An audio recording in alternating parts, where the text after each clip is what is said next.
గోవిందాయ నమః. ఓం శ్రీ వెంకటేశాయ నమః. తిరుమల శనివారాలు స్టార్ట్ అయ్యాయి.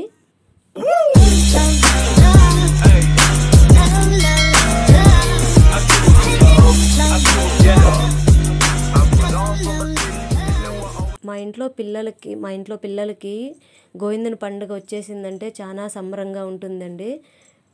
ఈ పండుగ అంటే పిల్లలకు చాలా ఇష్టము. ఎందుకంటే గోవిందా గోవిందా అనేసి అరిసేదంటే చాలా సంబరంగా ఉంటుంది. వాళ్ళకి గోలగోలగా చేస్తూ ఉంటారు. కాబట్టి దేవుడి మీద అంత భక్తితో చేస్తేనే మనకి ఎంతో మంచిది అవుతుంది అని నమ్మకంతో మేమైతే ఎప్పుడూ చేసుకుంటాము. సంవత్సరానికి ఒకసారి వచ్చే ఈ గోవిందుల పండుగని ఎంతో నిష్ఠగా చేసుకోవాలి. ఇది ఎలా చేసుకోవాలి ఏమి అనేది నేను ఇప్పుడు చెప్తాను. మేము కూడా చేస్తాము. చేసేటప్పుడు కూడా ఇది మీకు షేర్ చేయాలనేసి మేము చేసేదంతా చూపిస్తున్నాము. కాబట్టి మీరు కూడా ఆచరించండి. చాలా మంచిది అంటే మంచిది. మీ ఇంట్లో మనశ్శాంతి కలతలు ఏది ఉండవు. దీనికి పెద్దగా చేయాల్సిందంటూ ఏం లేదండి. మన వీలైనంత వరకు ఏం వంటకాలు చేసుకోవాలో ఆ వంటకాలు చేసి దేవుడికి నైవేద్యంగా పెట్టాలి. మెయిన్ కావాల్సింది మనము నామం పెట్టుకొని పిండి దీపాన్ని పెట్టి ఆ దేవుడి ముందర గోవిందా గోవిందా అంతా నీపైనే భారము అనేసి మనం మొక్కున్నామంటే ఆ దేవుడికి ఎంతో కరుణించి మనపైన దయ చూపిస్తాడండి. మీరు కూడా పెద్దల పద్ధతులు లేవు అనుకోకుండా ఇప్పటి వాళ్ళందరూ కూడా ఆచరించుకోవచ్చండి. ఇవంతాను ఎవరైనా చేయొచ్చు ఈ పండుగని. ఎందుకంటే కలియుగ దైవానికి కదా మనం చేస్తాము. కాబట్టి అందరూ చేయండి, మంచి జరుగుతుంది. మా పిల్లలకి నామాలేసి ఇలా వడలు, పాయసము, ఒక 2-3 తాలింపులు, పిండి తలుగు అంటే పిండి దీపము. ఆ పిండి దీపాన్ని కూడా ఎలా తయారు చేసుకోవాలనేది చూపిస్తాను. ఒక 2 గంటల ముందర మీరు బియ్యం పెట్టుకోండి.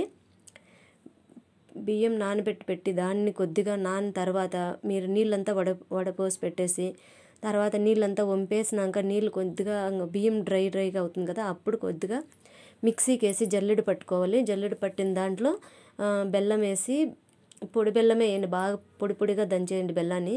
ఆ బెల్లం వేసి పిండిలోకి నీళ్ళు వాడకుండా మీరు ఇలా ముద్దగా కలుపుకోవాలి. ముద్దగా కలుపుకుంటే ఇట్లా ముద్దలాగా వస్తుంది. ముద్దకి కొద్దిగా ఇటు హోల్ చేసి దాంట్లో నెయ్యి వేసి పత్తి వేసి దీపాన్ని పెట్టినట్టయితే పిండికి ఏమీ కాదండి, బాగుంటుంది, ఇరుక్కుపోకుండా ఉంటుంది. నీళ్ళు వేసారంటే కొద్దిగా మెత్తగా అయిపోయి వెడల్పుగా పోతూ ఉంటుంది. పిండి రఫ్ ఉన్నా కూడా విడివిడిగా పోతుంది. చూసారు కదా, పిల్లలకంతా ఇలా నామాలు పెడుతున్నాము. ఇలా నామాలు పెట్టుకొని ఇంట్లో పూజా రూమ్లో ఎదురుగా ఉండే గోడకి నామాలు పెట్టాలి. అమ్మవారి బొట్టు పెట్టాలి.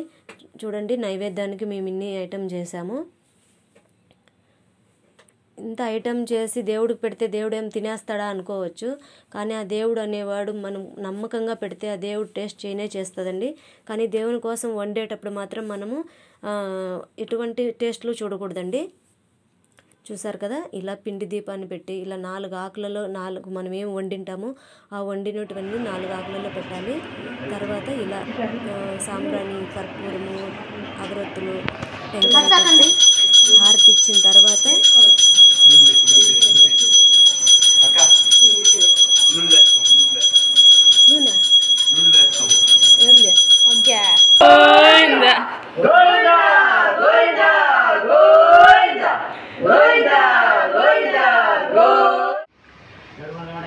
గోవిందా గోవిందా గోవిందా గోవిందా గోవిందా గోవిందా గోవిందా గోవిందా గోవిందా